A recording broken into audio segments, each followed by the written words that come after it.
एक, दो या तीन नहीं, पूरे 67। यहाँ हम बात किसी समारोह में आए किसी गेस्ट की नहीं, बल्कि 2024 नीट यूजी की परीक्षा में परफेक्ट नंबर के साथ टॉप करने वाले अभ्यर्थियों की कर रहे हैं।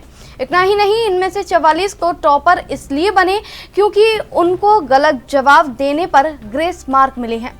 अब इन रिजल्ट के सामने आने के बाद मेडिकल की तैयारी करने वाले छात्रों में रोष है। उसके साथ साथ विपक्ष की पार्टियां भी इस एंट्रेंस टेस्ट में कथित घोटाले को आरोप लगाती हुई नजर आ रही हैं। नीट यूजी 2024 के परिणाम में खामियां पर एनटीए की ओर से 2 बार स्पष्टीकरण देने के बावजूद कोटा समेत देश भर में नीट परीक्षा निरस्त करने की मांग जोर पर है। कोटा में न्यू कोटा हॉस्टल एसोसिएशन के सदस्यों और नीट परीक्षा में शामिल स्टूडेंट्स ने शुक्रवार को मुख्यमंत्री और राष्ट्रपति के नाम एसडीएम को ज्ञापन देकर परीक्षा निरस्त करने की मांग की है। इसी विषय पर हमारे संवाददाता ने बातचीत की।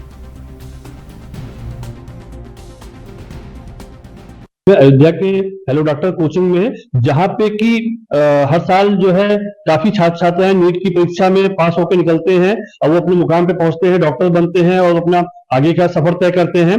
और आज जो ये नीट को लेके एक बहुत बड़ा स्कैम हुआ है और इस घोटाले में जो है सरकार एक तरफ मौन बैठी हुई है और पूरे देश में जो है प्रदर्शन हो रहे हैं इसको लेके कि इस घोटाले को उजागर किया जाए। इसको लेके आज हमारे साथ जो है कॉलेज की कुछ अध्यापक जो है, कुछ छात्र छात्राएं, हमसे बात करते हैं कि इनका क्या मानना है। सर, ये जो नीट वाला जो घोटाला हुआ इसके बारे में आप क्या कहना चाहेंगे, ये क्या है? सर, 67 स्टूडेंट्स में 720 से 720 नंबर लाए हुए हैं और कुछ इसमें से स्टूडेंट ऐसे हैं, 6-7 स्टूडेंट जो एक ही रूम में से आए थे, एक ही रूम से टॉप किए हैं, 720 नंबर पाए हैं, जो कि क्वाइट इम्पॉसिबल है, क्योंकि अभी तक ऐसा नहीं हुआ है कि किसी एक कमरे से 7 आईएएस हो जाए, 7 पीसीएस हो जाए। कुछ लोगों का इसमें तर्क है कि पेपर बहुत आसान था, लेकिन आप जब 5 तारीख को पेपर हुआ था, 5 मई को, तो उसके बाद यूट्यूब पे बहुत लोगों ने अपने व्यूज उसमें प्रकट किए थे, अपने जो है जो अपना विचार व्यक्त किए थे। उसमें कोई भी ऐसा टीचर नहीं था, कोई भी ऐसा स्टूडेंट नहीं था जिसने कहा हो पेपर बहुत आसान आया था। सबने ये बताया था कि फिजिक्स का पेपर जो है थोड़ा सा टफ था, बाकी सब मॉडरेट थे। तो अगर उस समय पेपर आसान नहीं था तो इस समय पेपर आसान कैसे हो सकता है? तो पेपर तो आसान नहीं था। दूसरी बात हो गई, कहीं ना कहीं घोटाले की खबर जो है पहले आ चुकी है इसमें, जबकि हम लोगों ने पढ़ा था कि बिहार से कुछ लोग पकड़े भी गए हैं, लेकिन वो खबर जो है उस समय दब गई थी। लेकिन इस समय थोड़ा सा ये खबर मुखर हुई है। सरकार का ये कर्तव्य है कि इसमें वो अच्छे से जांच करे और हो सके तो दोबारा नीट का एग्जाम ले, ताकि स्टूडेंट के भविष्य के साथ खिलवाड़ ना हो सके।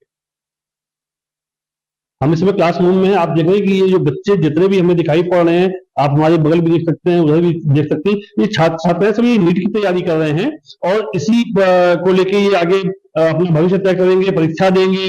और आज इनके मन में तमाम सवाल पैदा हो रहे हैं कि ऐसा कैसे हुआ, क्यों हुआ। आइए हम इनसे जानते हैं, आपको क्या लगता है, ये क्यों हुआ, ऐसा होना चाहिए कि नहीं? जो नहीं सर, ऐसा बिल्कुल नहीं होना चाहिए। अगर हम देखें तो हम इस वक्त अपियरिंग में हैं, तो अगर ऐसी सारी न्यूज़ें हम सुनेंगे तो हमारे भविष्य के लिए ये सही नहीं है। हम इससे डिप्रेशन में जा सकते हैं कि ऐसे सारे बच्चे नंबर लेकर आ रहे हैं, तो फिर इतना ज्यादा, फिर हम अगर हमारे नंबर कम आ रहे हैं या फिर हम अभी अपियरिंग में, तो हम कैसे इतना नंबर लेकर आएंगे? या फिर एक ही क्लास से इतने सारे बच्चे हो रहे हैं, नीट में सेलेक्ट हो रहे हैं, एक ही पोजीशन पे कई सारे बच्चे हो रहे हैं, तो ऐसा कैसा पॉसिबल है? तो कहीं ना कहीं प्रॉब्लम है। अब ये मुझे नहीं पता है कि ये कहाँ पे प्रॉब्लम हो रही है, लेकिन इसको जल्दी से जल्दी ठीक करा जाए, वरना ये आगे के फ्यूचर के बच्चों के लिए बहुत बेकार होगा। कि 718 और 719 मार्क कैसे पॉसिबल हैं? किस हिसाब से एनटीए ने ग्रेस मार्क दिए हैं, उसका कोई सबूत तो दें वो कि किस हिसाब से उन्होंने ग्रेस मार्क दिया है। और ये तो बताएं कि कितने मिनट लेट हुआ, कहते हैं सेंटर पे लेट पेपर दिया गया, अधिकतर बच्चों को मिला है, अधिकतर 90% जो है सेंटर्स पर लेट पेपर दिया गया है। तो फिर कितने बच्चों को उन्होंने दिया है ग्रेस मार्क, ये भी नहीं पता है।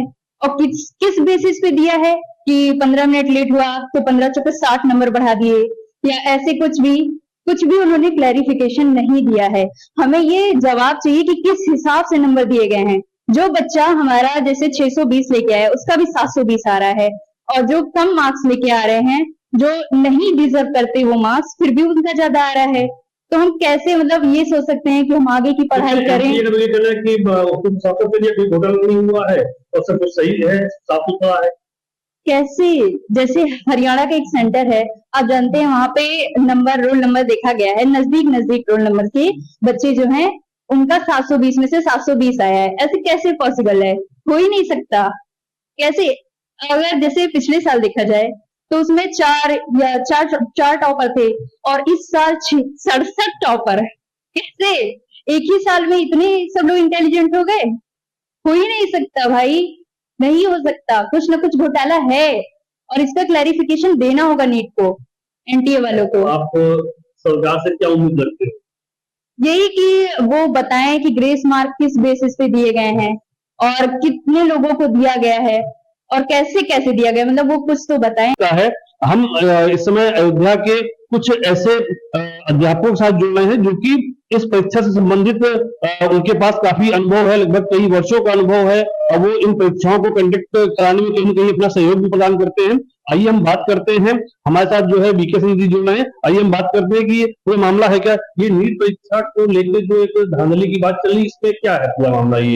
ये पूरी तरह से फ्रॉड है और 2018 के बाद से जब से परीक्षा कंडक्ट करने की जिम्मेदारी इन्होंने एनटीए को दी है, तब से बच्चों का जो मिनिमम कट ऑफ है सरकारी मेडिकल कॉलेज के लिए, इसमें बहुत तेजी से उछाल आ रहा है और प्रतिवर्ष ये जो है जो दायरा है अंकों का, ये बहुत तेजी से बढ़ रहा है। तो पेपर का स्टैंडर्ड वही है और कॉम्पिटिटर्स भी उसी प्रकार से हैं। जो टॉप 4% बच्चों में कंपटीशन होता है तो उनका स्टैंडर्ड लगभग वही होता है। तो फिर नंबर का इतना ज्यादा परिवर्तन, इतना वेरिएशन देखने को मिला, ये अच्छी बात नहीं है और कहीं ना कहीं बहुत बड़े घोटाले की बू आ रही है इसमें। आपको क्या लगता है इस पे क्या कदम उठानी चाहिए सरकार को? सरकार को कदम एक तो पेपर का स्टैंडर्ड, फिलहाल अगर हम स्टैंडर्ड पर जाएं तो पेपर लगभग एज यूजुअल चल रहा है, तो पेपर में तो नहीं, लेकिन ये जिस तरह की युवाओं की स्थिति बनी हुई है सेंटर्स पर, आखिर में फॉल्ट तो एनटीए की ही है ना, इनके कर्मचारियों की है कि क्यों पेपर बच्चों को लेट दिया गया। कहीं कहीं पर पता लगा कि डबल पेपर दिए गए, इसकी भी जानकारी आ रही है। और सबसे बड़ा जो घोटाला दिखाई दे रहा है वो नॉर्मलाइजेशन को लेकर के है। नॉर्मलाइजेशन इनके न्यूज बुलेटिन में ऐसा कोई प्राविधान था नहीं और फिर बीच में इस तरीके से और बिना बताए हुए नॉर्मलाइजेशन करने की प्रक्रिया पूरी तरह अवैध है और न्यायालय के दृष्टिकोण से, कानून की जो है निगाह में भी ये गलत है। और जिस एपेक्स कोर्ट की ये बात कर रहे हैं और सुप्रीम कोर्ट, माननीय सुप्रीम कोर्ट के डिसीजन की बात कर रहे हैं कि 2018 में कोई नजीर आई थी, तो कोर्ट के नजीर को आप अपने आप कैसे मान लेंगे?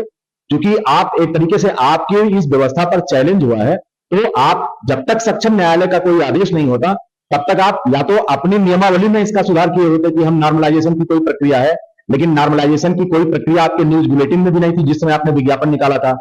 तो जब नियम नहीं है तो ऐसी कंडीशन में नियम के बिल्कुल अलग जाकर के अगर आप कोई निर्णय ले रहे हैं और आप माननीय उच्चतम न्यायालय के किसी नजीर को दिखा रहे हैं, तो आप वहां से अनुमति भी तो लेते। आपको कोर्ट से परमिशन लेकर के तब इस तरीके की प्रक्रिया अडॉप्ट करनी चाहिए थी नॉर्मलाइजेशन की, और लोगों को अंधेरे में रख करके ये किया गया है, पता होना चाहिए। जैसा कि नीट जो परीक्षा हुई है उसमें जो भी घोटाला कहें या जो भी स्कैम कहें उसमें, लेकिन संस्था का ये कहना है कि कोई घोटाला नहीं हुआ है, चैनलों पे भी चल रहा है और जो उससे सक्षम अधिकारी वो भी कहें कोई घोटाला नहीं हुआ है, जो भी हुआ है वो पारदर्शी रूप से हमारी अपने परीक्षा कराई है। आप इस पर क्या कहेंगे? नहीं, निश्चित तौर पर देखिए ये बहुत बड़ा खेला हुआ है इसमें, इसको आप एक स्कैम कह लीजिए कि जब से सीबीएसई बोर्ड पहले इस एग्जाम को कंडक्ट कराता था और उससे हटा करके जब से एनटीए को ये जिम्मेदारी दी गई है, तब से ये रिजल्ट में उछाल बहुत तेजी से देखने को मिला है। यानी अगर हम इससे पहले देखें 2008 से लेकर के 2014-15 तक लगभग 520 नंबर ही जब बच्चा पाता था तो उसके मोहल्ले में मिठाइयां बढ़ जाती थी कि ये बच्चा जो है इस गांव का नाम रोशन करेगा और ये डॉक्टर बन जाएगा। और पहले ही राउंड की काउंसलिंग में उसको कोई ना कोई गवर्नमेंट मेडिकल कॉलेज अलॉट हो जाता था। लेकिन उसके बाद जब से ये एनटीए ने इसकी जिम्मेदारी ली है, तब से लगातार हर वर्ष देखने में आ रहा है कि जो कट ऑफ है वो हमारा बढ़ता जा रहा है। और इस साल तो बिल्कुल कमाल ही कर दिया है इन्होंने। यानी बिहार में अभी देखिए उसमें आया था कि पेपर लीक हुआ है, उनको उसी समय निर्णय कर देना चाहिए था कि पेपर कैंसिल कर दो और फिर से एग्जाम कराना चाहिए था इनको। इन्होंने ऐसा किया नहीं। 24 लाख बच्चों के साथ और उनके परिवार के साथ ये खिलवाड़ है और सुनियोजित ढंग से किया गया यह भ्रष्टाचार है। और अगर इस पर सरकार यानी हमारे माननीय प्रधानमंत्री मोदी जी अगर इन्वॉल्व होते हैं इसमें, तो निश्चित तौर पर बहुत बड़ा खेला निकल के इसमें सामने आएगा और ढेर सारी नामी गिरामी जो संस्थाएं हैं वो भी इसमें संलिप्त होती दिखाई देंगी, क्योंकि उनका ये अरबों खरबों का जो व्यवसाय है वो कहीं ना कहीं हमारे पेपर लीक से संबंधित है और वो इसको प्रमोट करते हैं कि पेपर लीक हो जिससे उनके रिजल्ट अच्छे आए और फिर उनका व्यवसाय चल निकले। हम लोग, मैं खुद एक सरकारी लेक्चरर हूं, लगभग 22 सालों का मेरा अनुभव रहा है नीट की पढ़ाने का, नीट के बच्चों को गाइड करने का, और मैं ये हमेशा देखता आया हूं कि जो रिजल्ट है, जो कट ऑफ है, वो हमारा 630 640 जाता था, टॉपर मैक्सिमम 680 और 89 पर जाता था। आप 720 में 720 पाने वालों की बाढ़ सी आ गई है। मतलब कोई संस्था कह रही है मेरे यहाँ 20 बच्चे 720 700 पाए हैं, कोई कह रहा है इतना पाए नहीं, टोटल 67 बच्चे 720 नंबर में 720 नंबर पा रहे हैं, जो कि असंभव है। और ऐसा अगर मान भी लिया जाए तो ये बच्चे या तो डिजाइनर हैं, यानी रोबोटिक कह लीजिए, जिनको ट्रेंड किया गया है कि आपके 720 में 720 आएंगे। और कोरोना महामारी के बाद हमारी जो